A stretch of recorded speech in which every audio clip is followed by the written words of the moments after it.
So if you were here today for your shoulder, we talked about a couple of things, but a lot of people dealing with shoulder pain are dealing with one key dysfunction I see over and over again, and it relates with a few concepts. So we're going to go over this one step at a time here, but one of the key ones here was it's called scapulothoracic rhythm.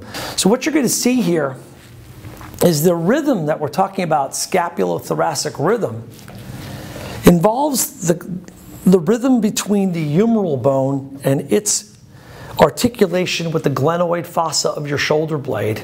So the shoulder blade has a small cup on it called the glenoid fossa, and your humeral bone sits right in the middle of it. It rotates. So what will happen is, so Sean, raise your arms up over your head and come back down. All the way down with your elbows. Yeah. So you'll note here that Sean's shoulder blade is down and rotated down right now, and his humeral bone's quite loud. Now raise it slowly overhead.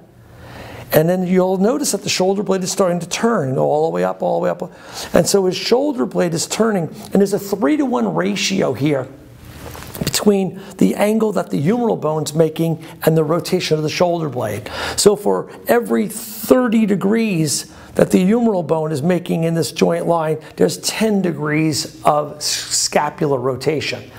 These are some of the things you might want to have somebody take a look at for you. This is nothing that you're going to see on your own. But what you'll find in shoulder injuries, whether it be a fresh one, it's the first time, the humeral bone is going to bump into the acromial bone here, hence subacromial impingement, and that could be, again, a bursitis or tendinitis or capsulitis. All three of those structures are commonly inflamed structures of the subacromial space.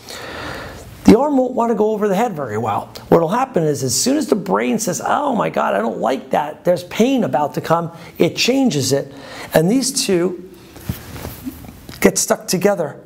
And that's about all you'll be able to raise your arm over your head, and you're going to see a closed angle between the lateral side of your shoulder blade and that humeral bone. And oftentimes you guys will try to do something and it'll look like this rather than like this. So what you're trying to do is get a separation in a beautiful world where there's no injury. So there's the first goal, is to have a manual therapist like myself help you to restore that and free up the humeral bone and the shoulder blade together so they're working properly in that scapulothoracic rhythm. But the way you do it in the gym setting, hence this video, and the exercise that I showed you today, are by the beautiful use of the cable pull down machine. Now, why is this such an unbelievable tool for you is because the first level of rehabilitation sometimes is called active assist. You want to be able to do an activity, but you don't do it right. So you have the physical therapist help you to do the motion. There's the assist element of it.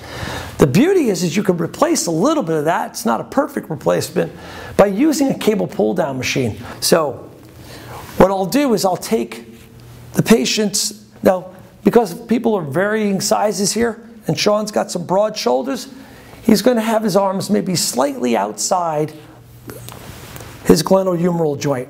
You don't want to go very wide. Everybody watch this in the gym too.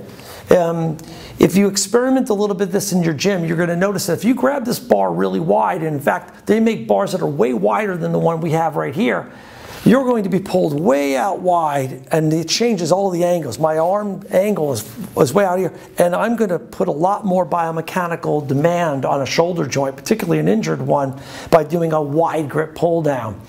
This can be done as a chin up as well, close inside. Not as effective because most of you will note that even with an injured shoulder, you'll be able to lift it up in the front. So in that sagittal plane there, where that arm is right in front of me here, no problem. But if you put it out to the side here, you don't want to go too wide. So it's just about slightly beyond your shoulder width. He's fairly effortlessly pulling this weight down, and that's kind of what you want. So I wanted to show you what it looks like when somebody has to strain. So proper weight selection is critical here. Notice when Sean's doing this pull down that the pull muscles are activated right now for him to pull the bar down.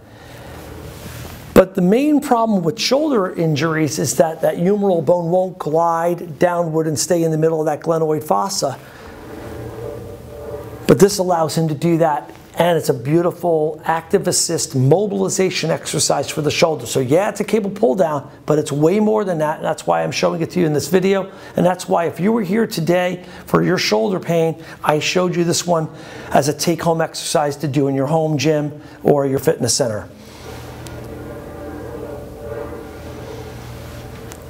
We're going to restore scapulothoracic rhythm here, and we're going to use an active assist routine to be able to rehabilitate your shoulder on your own.